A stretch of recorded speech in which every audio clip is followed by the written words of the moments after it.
because it teaches us a lot of how human life has evolved. You know? Whether it is from the point of view of medicine, whether it is from the point of view of education, whether cultures, how they have evolved, okay, how the church has evolved.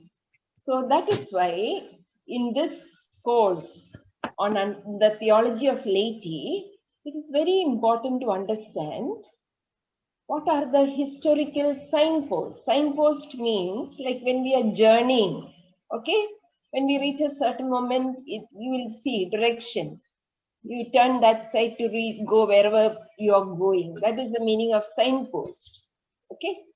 So when we look, in order to understand ourselves today as Christian faithful in the church, we have to understand what is the journey that the church has taken vis-a-vis, about its evolving, how it has evolved over the centuries.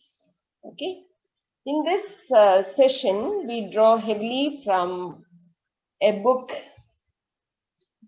one chapter of a book called Lay People in the Church by a very famous, very well-known theologian called Yves Congar. Okay. Congar starts with the history of the laity, mainly from the Middle Ages. Middle Ages, those of you who have been students of history, world history and all will understand, Middle Ages mainly from the 5th century to the 15th century. Okay. But when I was preparing the session, I felt just starting with what Congar is saying may not be enough. Okay. We will capture it better if we look at the evolving history of the church laity. We need to take a bird's eye view of what it means, that journey. So I thought we would start from the beginning. But before that, I just want you to pay attention to this word. What is the importance of history? Forget church now. Simply when you hear, what do you think history, why do you think history is important? Okay, from any point of view, your country's history, nation's history. Okay, why is history important? Anybody can say.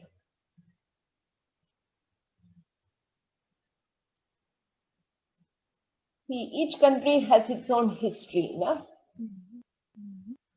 Depends on who is saying that history of your country. Okay, from whose perspective it is seen.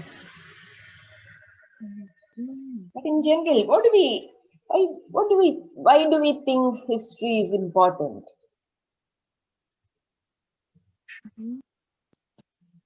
Anyone?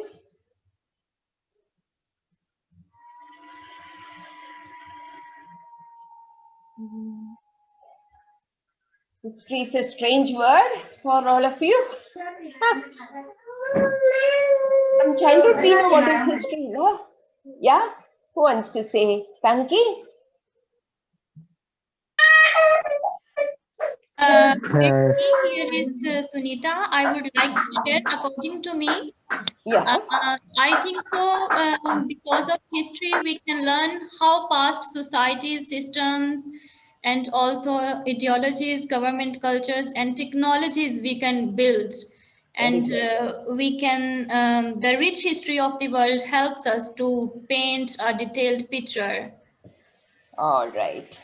Thank you, Sunita. Okay, that's a very important observation. History teaches us how ideologies have evolved, okay, how nations have reached where they are today, all that. Okay, so history is not just about dates and names of countries or events. It is more the story of our unfolding, unfolding in the sense something coming into being, something getting its identity. Okay, now that history, sense of history, we are applying to laity in the church.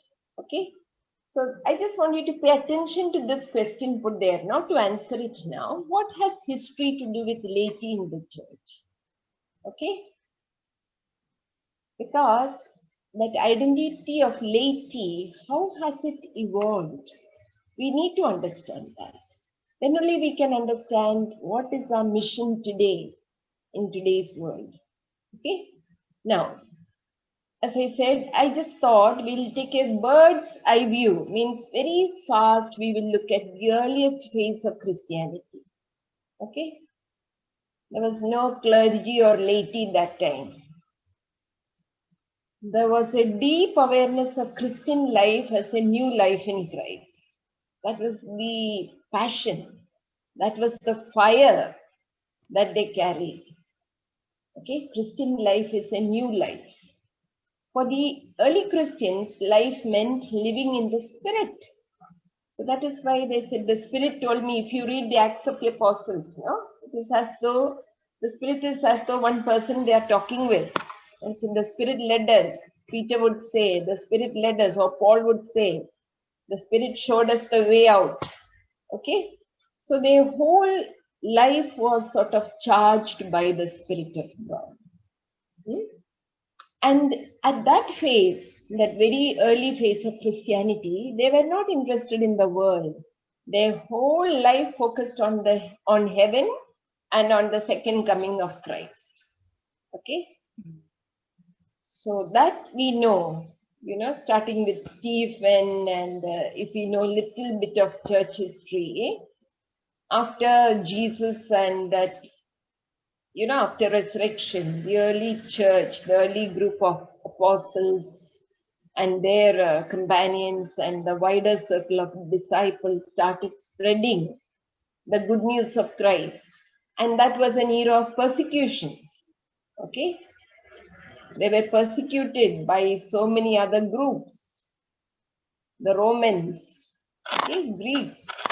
If we read the Acts of the Apostles, we get a very clear picture of that very early phase of Christianity coming into being. And in that era of persecution, we see a total self-giving of the martyrs. Martyrs were people who were killed, and the Acts of the Apostles says we were happy to die for Christ. Okay, they were singing hallelujahs when they were burned or crucified upside down. What happened? What was the fire? Was that passion for Christ was so absolute. And their sole concern at that time was a growing number of disciples to spread the gospel of Christ. Okay? So that was the focus of their life. So two core experiences of the early Christians: centrality of baptism. And along with baptism, see, today we look at baptism, confirmation and all are separate. But there, for them, when they were baptized, they say they received the Holy Spirit. Okay, so for them it was one experience. And that baptism was a very adult baptism. And all those were baptized as individuals, as small, friends or small groups or even larger groups. But as adults, this baptized people became members of that community. Okay? Early church. Here again we read in the Acts, see how they love one another. That sense of community was very strong. At this phase again, there is no division about who is clergy, who is laity, nothing of that. Okay? And slowly, even when the apostles were still living, okay, because we read from the epistles of, the letters of Paul and Peter and all that, they started organizing community life. They were elders, they were deacons, there were even people whom they called episcopi, means overseer or bishop, but not bishop in the sense we understand today. Okay, for them, these elders, deacons were the people who served the community. Okay, so they were shepherds, and these terminologies are mentioned in Paul's letter to the Philippines, to Timothy, to Titus, and all that. Okay. There were also women who were very active, ministering with the apostles. Okay. We have names like Priscilla, Lydia, Joanna in Romans, letter to Romans, all that. Okay. So it was a community which slowly started getting organized, and there were house churches. Very many rich women, it is written, they opened their homes to be the house church, okay, where the community gathered, where they started breaking the word, okay, and breaking the bread. Okay. So the Christian life, as they shared, was very intense, charged by the experience of resurrection, the Spirit of God, okay, all that.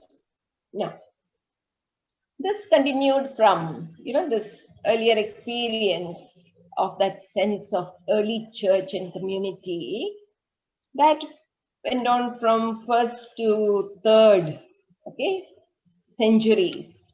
And at that phase, we already have, people who are considered fathers of the church, who started talking about, who is Christ, who started writing about them, writing about Christ, what is, the different roles of people in the church and different aspects of Christian life. Okay. So it was a very intense experience. Now we see a new phase, and I put here not just a phase. Phase means period. Okay. But we see as Christianity entered this new phase, we also see a new phase, FACE phase of Christianity.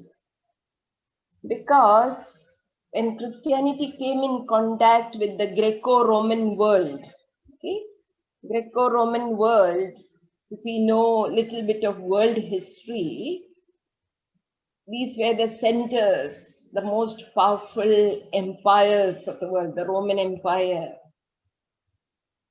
Greece, where democracy was born. Okay, so the Greco-Roman world was the ancient world of culture, civilization. And in the 4th century, the great emperor Constantine got converted to Christianity. Okay, and in this ancient empires and monarchies, kingdoms, when the emperor adopts a certain faith, the whole empire, okay, or the whole kingdom takes the religion of the king. Okay, that is why Christianity, which was very centered on that Christ experience, enters this new phase, new period, okay, with the conversion of Constantine and the Roman Empire getting converted to Christianity. Okay. Now, just to go very fast, what was adult baptism, each individual getting baptized, that gives way to infant baptism. Okay, because Christianity became the state religion, and becoming a Christian was no longer an option or adult choice. Slowly, at this phase, 4th, 5th centuries, the clerical state and priesthood emerge as Christian leadership. Okay. Earlier, in that early church phase, the leaders were men or women who were more, persons of the Spirit, whom the community thought they should lead us, because we see God's Spirit working through them. Whereas once Christianity entered this new phase in contact with the Greco-Roman world, new forms of leadership was adapted, okay, from the religions, from the systems existing there. That is where priesthood started emerging as a form of Christian leadership. And along with this, There's been slowly at this phase laxity. Laxity means we say in India, in Hindi, we say chalta hai, happy go lucky. Everybody is going that side, I'll also go that side. Okay. Christianity, the Christian Christ experience started getting diluted. To become a Christian, you didn't know to know Christ, okay, or make an adult commitment to Christ. Okay. So ordinary people became Christian because everybody has become Christian, or my family has become Christian, so I also have become Christian. Okay. So that is why Christianity gets a new phase starting with this period. Okay. Now, at this phase, we also see new expressions of Christian living. Because when there is happy-go-lucky, easy way, diluting of Christian faith, okay, when the quality decreased with the increase in quantity of Christians, some people felt, no, we need to live Christian commitment radically. So we find people like hermits, desert fathers, people who were fleeing, they went away from the cities, from normal life and the pleasures. They left the world and its pleasures to live Christian faith radically. When they say fleeing the world, it doesn't mean that they die. No, they go on their own to the deserts. They went on their own, okay, and started living there. So that was the early stage of what we call today religious life. Some people who consecrated themselves, saying we want to live Christian life totally. Okay. And slowly this, when it moved into 5th century and all, we see emergence of monasticism. Monasticism means the way of life of monasteries. You must have heard, no, in your own countries, monasteries. Now also there are some monasteries, but mainly monasteries were associated with monks and nuns. Okay, you must have seen pictures of people in long robes, okay, who were monks and who were nuns. Women were called nuns and men were called monks.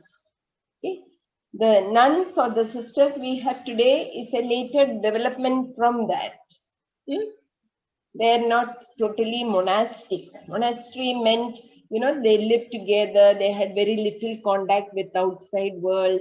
They spent a lot of hours praying, working, work and prayer. Okay. At the same time, monasteries also became centers of learning and culture. Okay, because very many people who were serious about living their Christian life, ordinary people, okay, they said, no, living like this with all this business of the world and politics and all, everything is becoming very corrupt. So to live Christian life, let us go away from this world. So they entered monasteries, and slowly monasteries became centers of learning. Okay?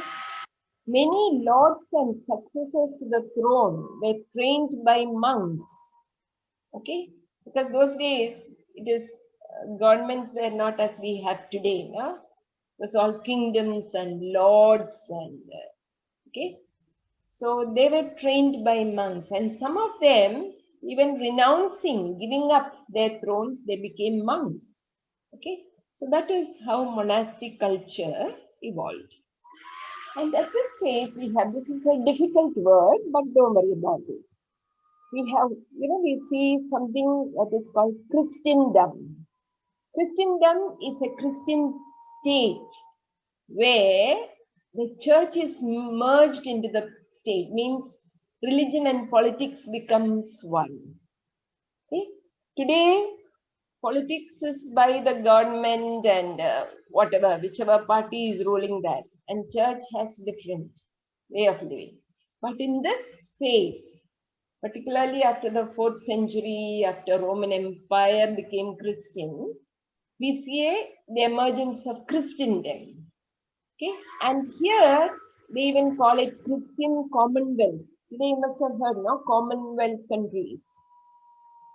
Christian Commonwealth in the Middle Ages, as I said, from the 5th century mainly up to the 15th, 16th centuries.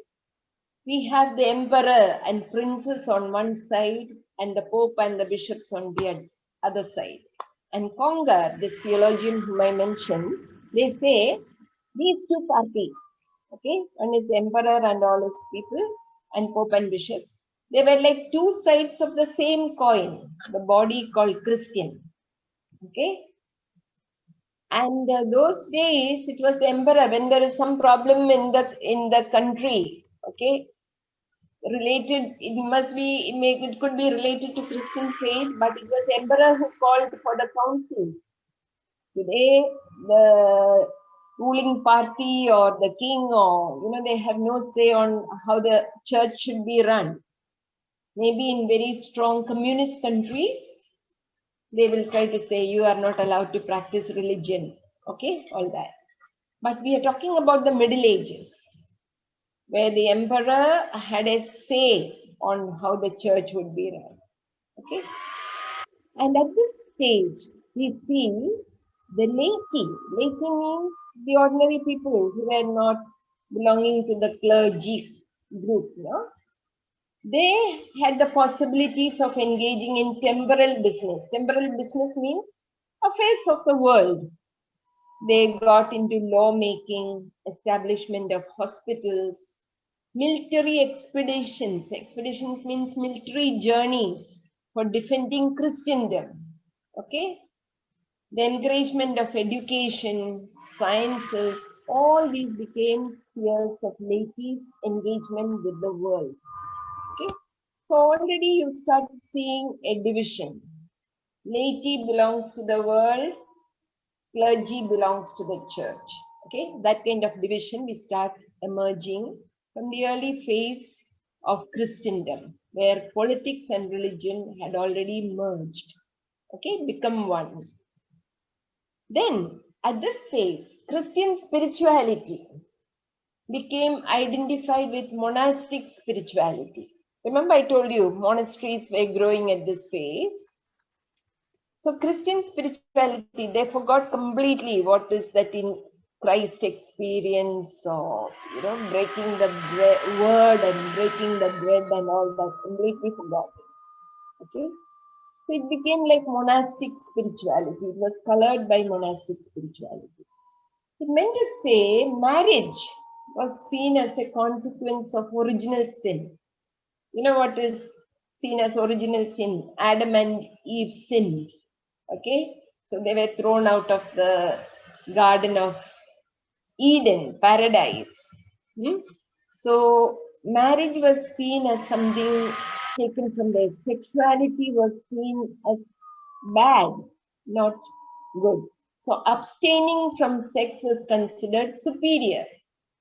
Okay, so these two names I put there are fathers of the church called Jerome, Tertullian. All these people said, if you really want to be holy, okay, monks, those who abstained, those who lived celibate lives, they were considered the holy people, okay, or the priests were considered holy people. Whereas ordinary people, the laity, they got married, they would have sexual relations. So they were considered, okay, not so good, but what to do? Okay. And at this phase, there was strong enthusiasm for virginity. Abstain from sex, remain a virgin, consecrate yourself to God. So this threw a shadow over the Christian ideal of marriage. Okay, so there was a division, very clear-cut division emerged at this phase between what was considered spiritual and contemplative and what was considered earthly. Okay, so marriage, family life, laity all belong to this earthly, worldly group. Okay, which was considered inferior. Now, this again, it is little complicated, but once you understand, it's very simple. There was a guy called Mani from Persia in the 3rd century. He founded a vision, a religious ideology called Manichaeism. Okay. According to Manichaeism, I don't know if you're familiar with this word dualism. It is not dualism. Okay, dualism is like one example for dualism is body versus spirit. Okay, spiritual is very spiritual, high mind. Okay, and body is all. What is spiritual is considered good, and what is bodily, body, sexuality, hunger, pleasure, everything is seen as bad. Okay, so this kind of division between spirit and body, okay, between clergy and laity, this was very much influenced by dualistic thought. Dua means two, this against the other.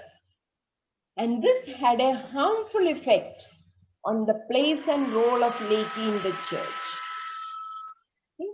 Because the church, the notion of the church became very hierarchically established, very much or totally under the control of clergymen, okay, pope, bishops, priests, and laity became on the lowest rungs, almost outside, on the margins.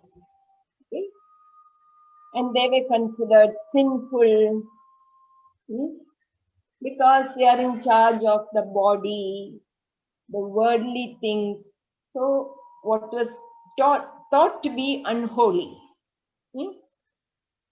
At the same time, side by side, we find some fathers of the church, like John Chrysostom, who believes, some of them, it is not that everybody thought lay life was not so good. Okay? Some of them believed in the perfection of lay life. And some of these fathers wrote letters of spiritual direction to the laity. Okay? Now, Pope Gregory VII, he's 11th century Pope. He exhorted, okay? Exhorted means advised the laity to engage in militant service of the church. Okay? They became the hands of the church.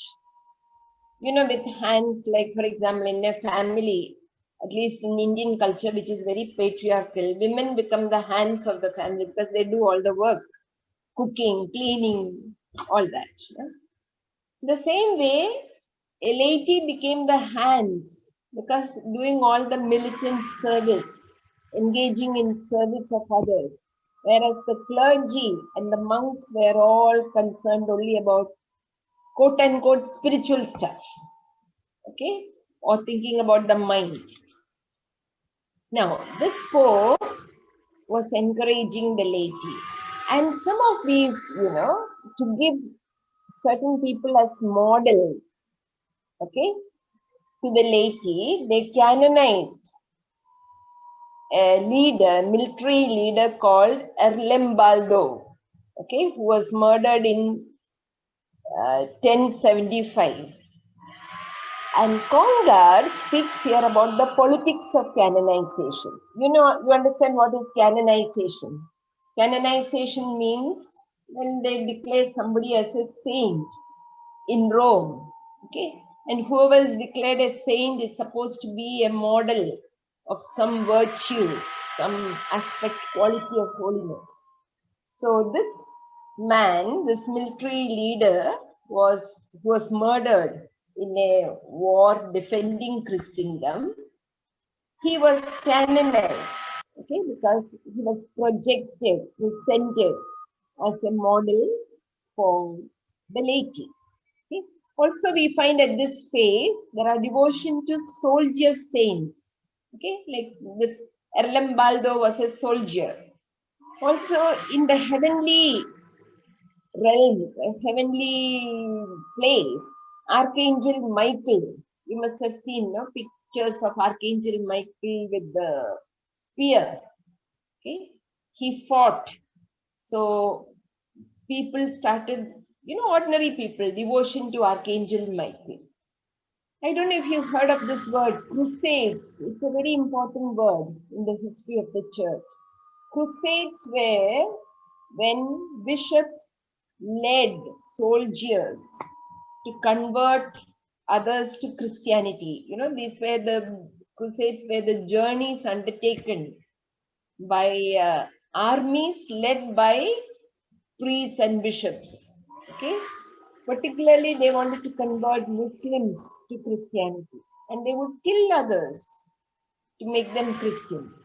If you wanted to save your life, you had to become a Christian. Okay, but it was a kind of you kill. There was no problem about killing and all that, provided it was as though we need to get lot more of souls, many souls for Christ. They're not bothered about Christian living at this stage. Just numbers matter. Okay. I remember when I was studying church history, a professor telling us, story. One soldier, military officer, asked a bishop.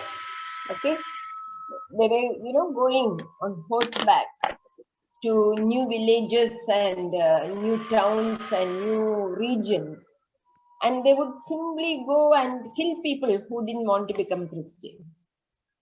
So they said, suppose by mistake we kill somebody who's not a Muslim or a pagan, what shall we do? Because one of the commandments says, thou shalt not kill. No? Then this bishop says, don't worry, you don't worry, you just do the killing. Okay, God will take care. If it is a good soul, God will take that soul to heaven. Okay, so this was the thinking. We should understand, because this is a history that our church has been part of. Okay, so crusades. That is why military was Christian soldiers for Christ. That kind of idea was very important. And lot of, committed, strong, militant laity were into these armies. Now, in the Middle Ages, the ordinary laity, okay, maybe these who were leaders in the armies and all were a little more learned, okay, but the ordinary laity were greatly ignorant people, and they were so ignorant, maybe they just engaged in farming and not even introduced to basic education, okay. So the Christian leaders, means the priests and the bishops, were distrustful, means they were not happy with laity even reading the Bible. Okay, and that was the time printing emerged. So there was a fear of the Bible reaching the laity. And suppose the laity read the Bible. Today we want everybody to read the Bible, right? Whereas those days, laity was considered totally ignorant, because they were not initiated to understanding. That is why today in 21st century, we want young people to understand what is theology, and we start with theology of the laity. Okay? We cannot remain ignorant. Maybe we are experts in sciences and technology, but we need to know what is Christian faith. That is why this history is also very important. Okay. So as I mentioned there earlier, with this monastic spirituality, renouncing the world, keeping away from the world, even marriage was considered a great virtue. Okay. So pagan philosophers means who were not Christian, they offered a humanism. See, in the church and monastery, everything was divinism. Divinism means everything, whatever you do, it is to God. Okay, so even killing was for God. Everything was seen in relation to the divine. So human life, human person had no significance, okay, in himself or herself. And this deepened the monk and clergy on one side and laity on the other side. So lay life for the laity was a degenerate monastic life. Hmm? They would pray, they would say some prayers taught by the monks, okay, some rituals, but because they lived and worked from home, okay, home was considered very worldly, sinful place where people engaged in sex, okay, bodily activities. So it was considered very, very ordinary and okay. At the same time, we find people like Thomas Aquinas. Have you all heard of Thomas Aquinas? At least some of you must have heard. He was a great theologian of the 13th century. Even though he belonged to the Middle Ages, where this whatever is worldly is considered bad and heavenly is considered good, he believed in the autonomy, independence of the created order. Means he spoke very good things about life, okay, about human life. Saint Thomas Aquinas followed the great philosopher Aristotle. Aristotle was a Greek philosopher, okay, not a Christian. He restored value to nature. Aristotle, following Aristotle, and human nature. So, in a way, that prepared the way for today's modern society. So, Saint Thomas adopted a humanist spirituality. Okay, humanist spirituality means human beings are good. Human beings can relate to God. You don't have to run to the monastery to find God. Okay, human life itself, human engagements are good. So somewhere there is a seeds are sown to recover the human. Okay, even though there's been a conflict. Okay, monasteries, as I said, monks, nuns, completely lived a divinism, saying whatever is of the body and ordinary life in the world is bad. Okay, whereas Saint Thomas tried to recover the human. Something humanity is good. Now, I want you to understand this word secularism. Okay, because all that we spoke in the last 3 sessions, mission of the laity in the world, what is the reign of God, what is culture, everything is so related to secularism. What is secular? See, monastic spirituality means spirituality that was transmitted from the monasteries made sense only in Fuga Mundi. Fuga Mundi is a very, Mundi means world, Fuga means flight, go away from the world. Okay, that is why nuns and all lived cloistered lives, means they had many grills and you could not simply walk into a monastery. You have to wait, ask permission, and they won't allow you right inside. Okay, something of the life of nuns still has monastic elements. Okay, but in reaction to this emerged. So because there was too much emphasis on this monastic spirituality, in this divinism, everything had to make sense only in God and the way God was understood by the leaders of the church. Okay? On the other hand, there was a tendency for a secularist outlook. Secular, meaning they didn't want anything to do with God. Okay, where reason means your intelligence mattered, not God. So we have to look at this phase also with the evolution of the secular history. Okay? See how science, technology, basic things, medicine, everything has began at this phase. So that is where people said reason is very important. So all those who believed had this secularist outlook, they said, we don't want to do anything with God. Okay?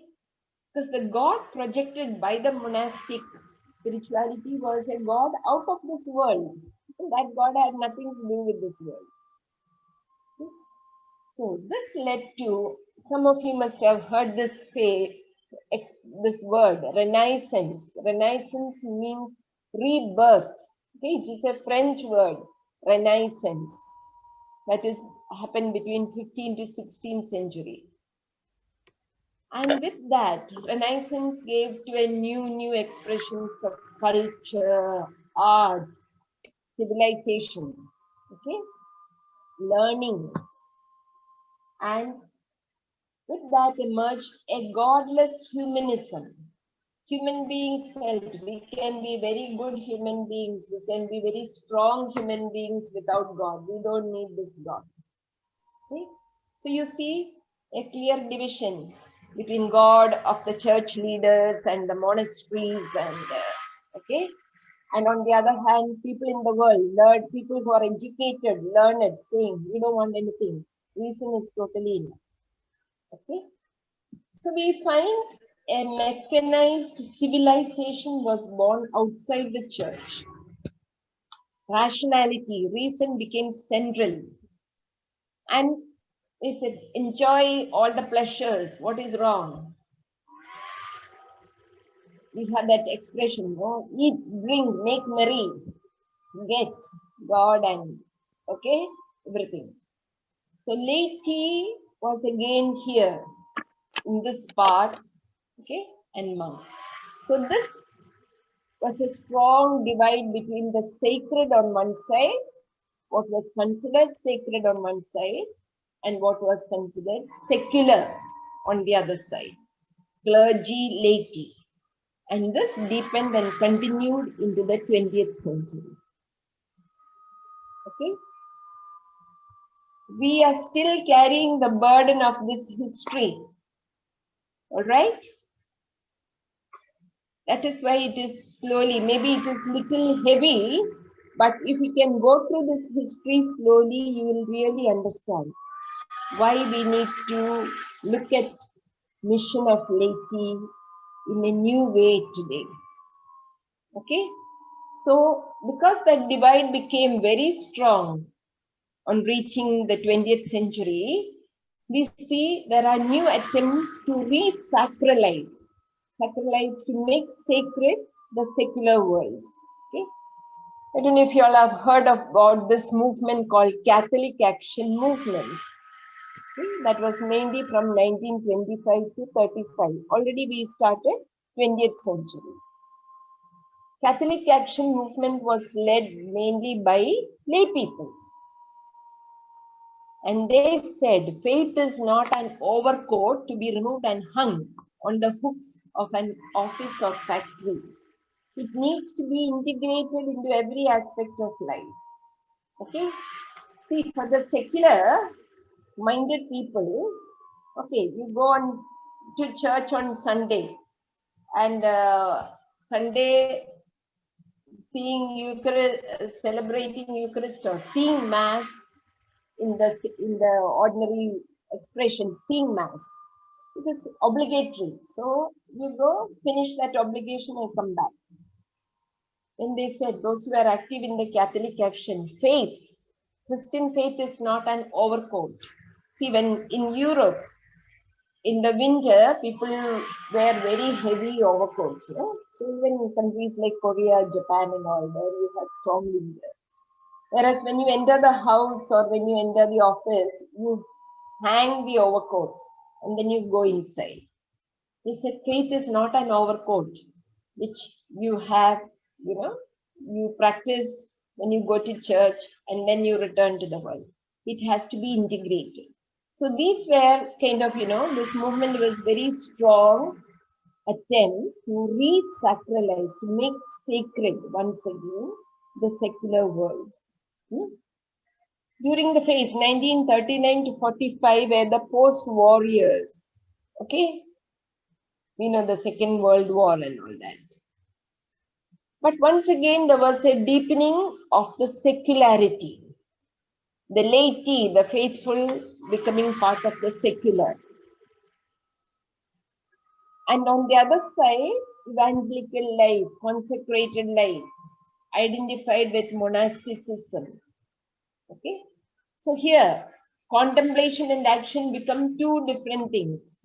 Laity for action, clergy for contemplation, monks and nuns for contemplation. Okay. And the ordinary lay people for action. That is why people like Pope Pius XII, they tried once again, don't make this division so strong. Okay? He said there is so much goodness of earthly activities, activities of the body, of sports, marriage, everything can reach perfection.